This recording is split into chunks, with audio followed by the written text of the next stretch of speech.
Welcome, everybody. Welcome to Resonate. This is a new series we're going to be doing here with my good friend, Andy Parnham. And hi, Andy. Hi, guys. Dr. Andrew Parnham is the author of this wonderful book called Lasting Happiness.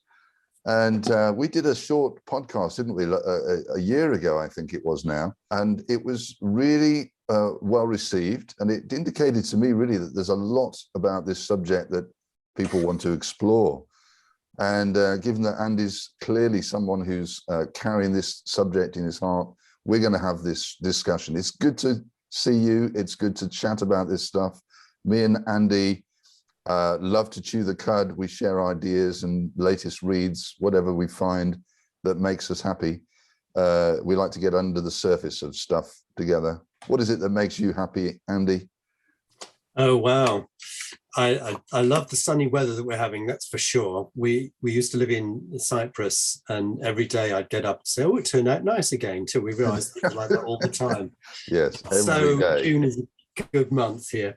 Yeah, I love family and friendship. I love, well, what you've just said, really, engaging with stuff that really matters and chewing it over. And I'm a kind of out there kind of person, enjoy things like that. We're not much for small talk, Andy and I. We'll tend to do that for a little bit and then find something to chew on that's a bit deeper. Anyway, just a little bit more context for our listeners. We all want to be happy. We want to be happy because it feels good. It doesn't feel so good to be not happy, and it's a kind of given that people's pursuit of happiness is their right. It's elevated, isn't it? It's put up there as one of the most important things in life, to be happy. And yet not too many people seem to stop and think about what that looks like and why.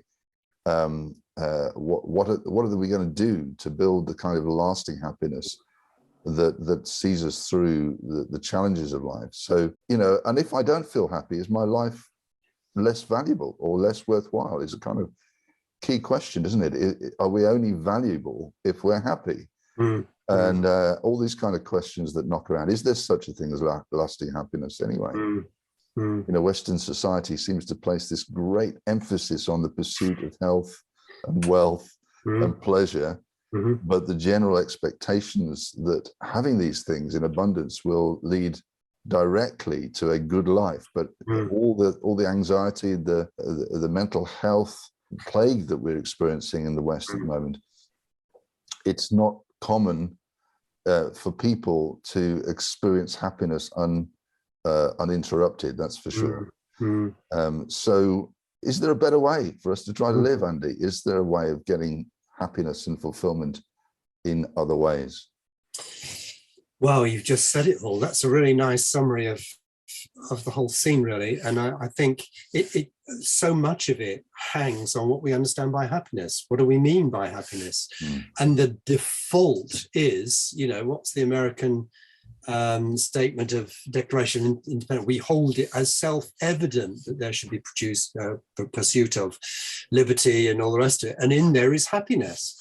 It isn't well defined, but look over the last 250 years, American history, if not Western history, we get a pretty clear idea of what, if they had in mind or not, but what people have had in mind up till this day. And I summarize it just very simply, and you said those words as well: health, wealth, and maybe pleasure or happiness, depending on how you look at it. It's kind of same thing, really. So long as we have enough health, by which we usually mean physical health, so long as we have a degree of wealth, although nobody seems to be able to agree on exactly what that is, enough. And if we have happiness and pleasure, usually understood in material terms, pleasure, stuff, phone, house, holidays, the rest of it, then surely that's what the good life is about. And yes, we need to have health, don't we? We need to have a degree of wealth, and we need to certainly have a bit of pleasure and happiness. But the question is that the sum total of everything that is required for good life? I would say there's some huge gaps there, and we can maybe unpack that as we go along.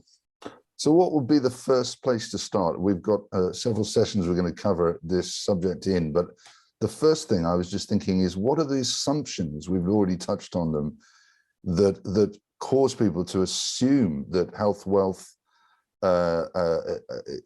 equals happiness? Why do we assume that?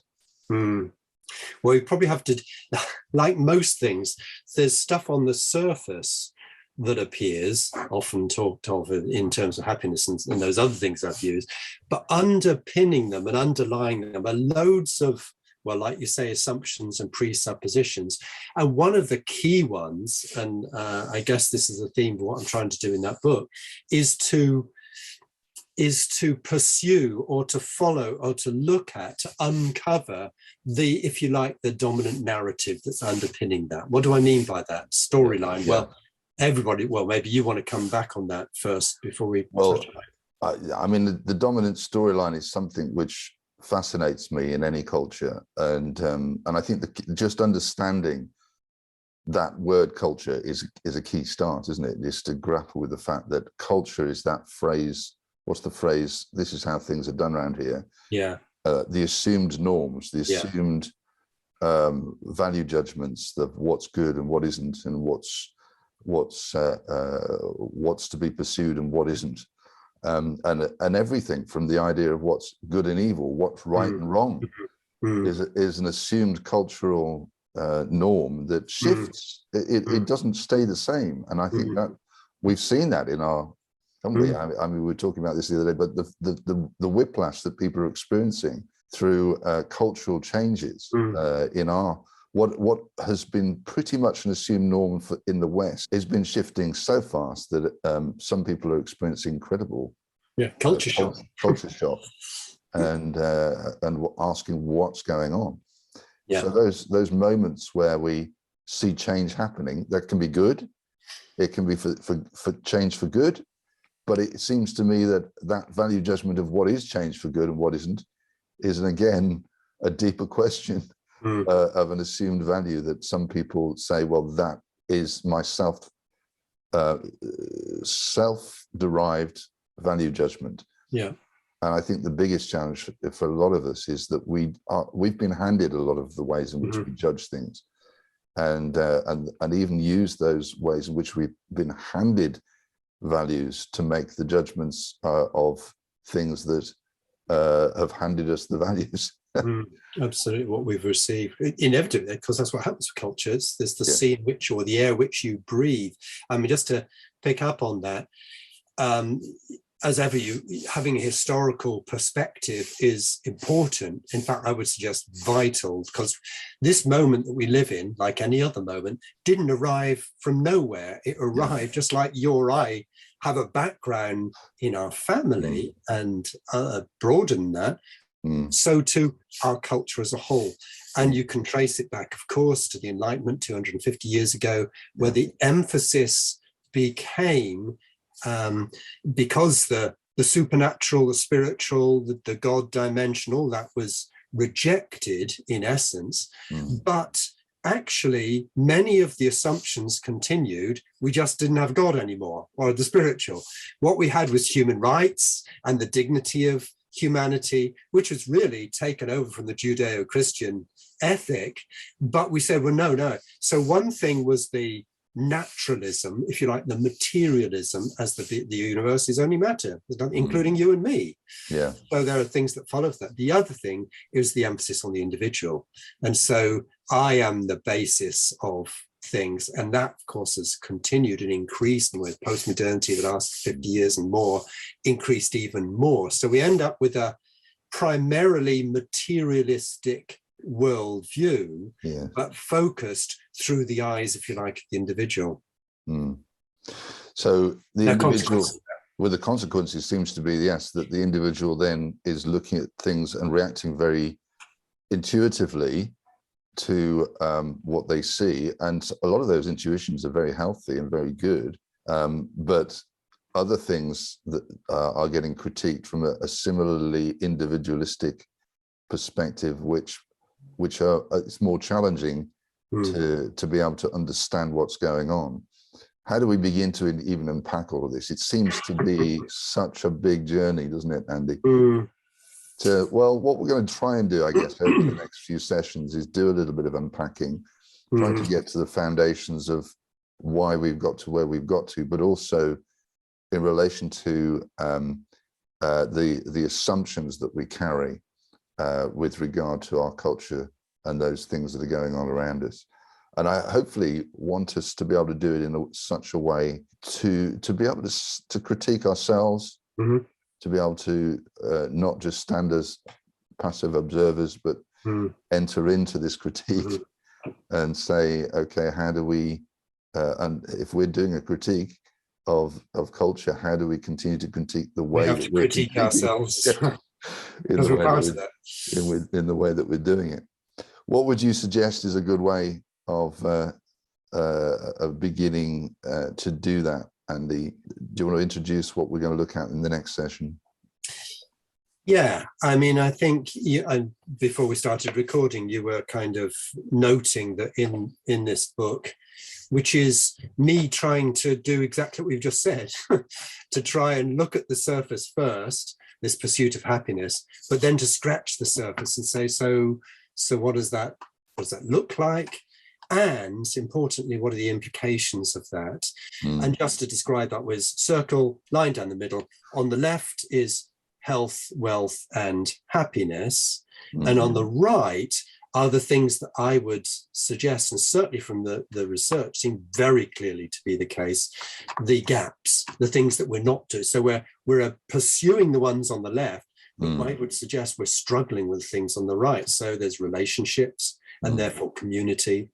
There's meaning and therefore fulfillment. So relationships, meaning, and fulfillment. And actually there is a line between the two. In my reflections, there are reasons why that are, because they actually have dimensions that are very different from each other.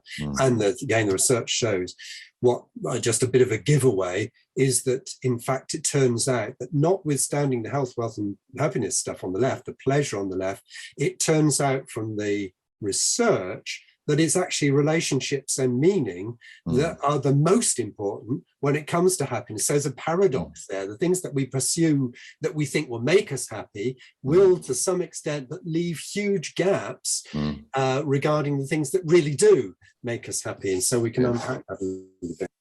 Very good.